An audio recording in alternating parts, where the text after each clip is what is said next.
mio figlio mi ha dato un'altra splendida notizia. Eh sì, mi ha detto: papà, che è? Io tengo un'altra cosa a confessare.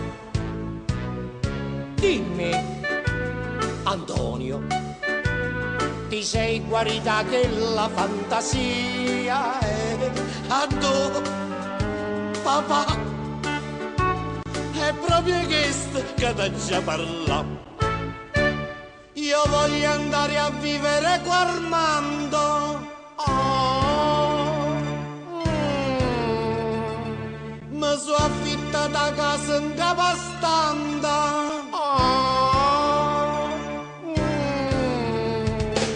Papà, papà ti prego dai non dire no. Voglio andare a vivere qua Armando. Gli amori a prima vista, due cuori e una capanna. E quando la mi piatti in da cucina scavolini, mi sento bella con mia cuccarini. Senti, Antonio, io non te lo consiglio un matrimonio. Aspetta, Papà, che è? ma tu quale consiglio mi vuoi dare? Antonio, lo sai, di questo tuo problema sono stanco.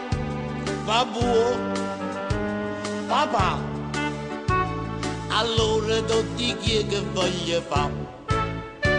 Mi voglio cagno sessa a Casablanca.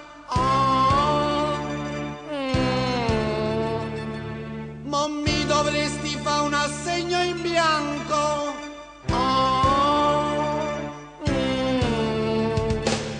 Papà, papà ti prego dai non dire no.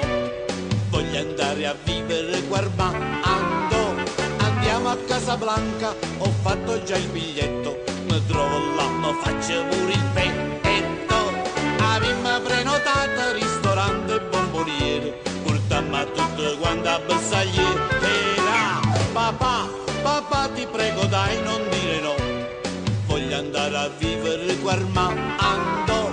e fa venire a Samanda, o figliesi la vela, se vesta una micella e portovela.